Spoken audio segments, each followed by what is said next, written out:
Hey everyone, my name is Lizzie and today we'll be talking about a reaction to my banana mash.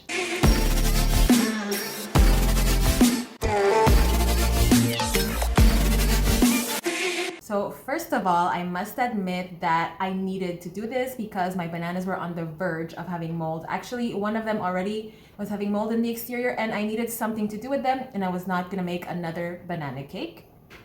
So why not put it in alcohol? And as I stripped off the peel, smashed it up, and put it inside my alcohol, the first thing I noticed was that there was so much foam. Once you put all the ingredients, so the water, sugar, banana mash, and the yeast, the reaction was extravagant. Compared to my other washes, this was the most colorful, the one that had most activity. And a lot of bubbles means that it's fermenting. So that's a good sign. I left the fermenting jar to ferment for the same amount of time, so 2 to 4 weeks. I didn't want to remove it or bottle it prematurely. Therefore, I left it and I tasted it and okay. I don't know how to say this, but for those who use mashed fruits in their alcohol, I need to know, how does your flavor not taste like rotten fruit? So mine does. I tried this with apples and I put the apples once the fermentation is already done. So when I'm about to bottle my alcohol, I added apples to it, left it for a few weeks, and it tasted like brown apples. This time I thought I can put the bananas in, and once the fermentation process is done, the banana flavor is gonna seep to the back, but there's that aftertaste of rotten banana in my wash. And this is what it looks like here, all bottled up. So it does look pretty. It's a nice color. It's a little orangey, yellowish color. However, the taste is not my best. I think at this point, I'm gonna give up on mashing fruits in and just stick to juice. Fruit juice, because fruit juice does not get rotten. So drop a comment below and let me know if you use berries, if you use bananas or any type of mashed fruits. What does your alcohol taste like? And more importantly, if it doesn't taste rotten, what are your secrets? Do you add maybe a little drizzle of lemon so it doesn't get brown? Do you add some type of preservative in your alcohol? I'm curious to know. So that's for the taste. For the look, it looks pretty, that I must admit. For the fermentation process, everything went well. However, you might want to leave a little space in the jar because of all the foam and all the bubbles. You don't want your alcohol to overflow and you don't want it to explode either. And in order to do so, you can buy a fermenting jar with an airlock. And the airlock is important because once the yeast eats the sugar to make alcohol, it also produces CO2. And CO2 is illustrated as bubbles inside your wash. And this has no other place to escape but through the airlock at the top of the jar. And we have links in the description below for you to buy the fermenting jar. Therefore, you won't have any surprises in your house.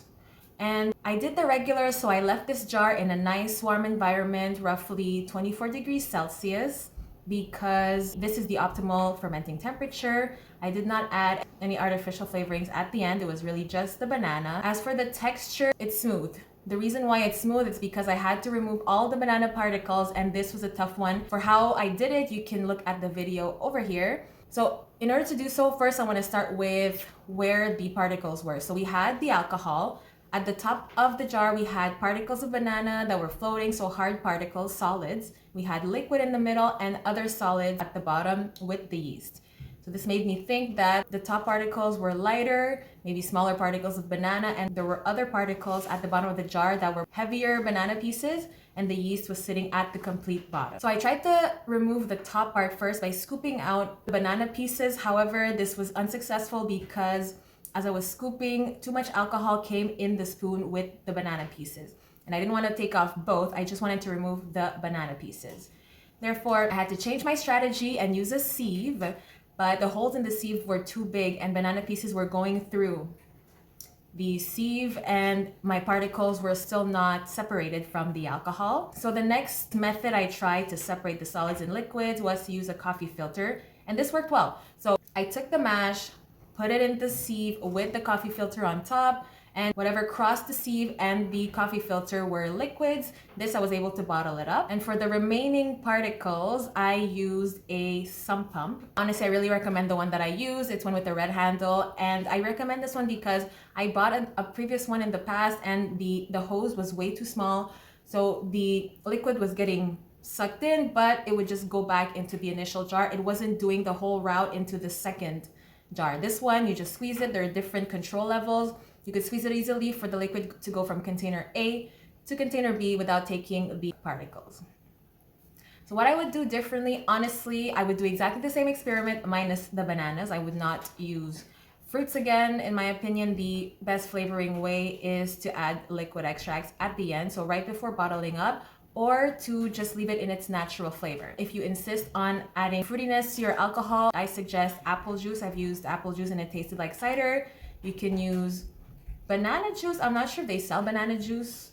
Comment below if they sell banana juice where you're from. And all these different juices we have in our classes, so we make different experiments using different kinds of bases like water. We've tried milk, but I would not suggest milk. We've tried different juices. We've even tried soft drinks, and we tell you what works, what doesn't, and why in our fun class. You can book one in the link below. And if you found this video valuable, share it with a friend, and don't forget to like and subscribe. I'll see you in the next one.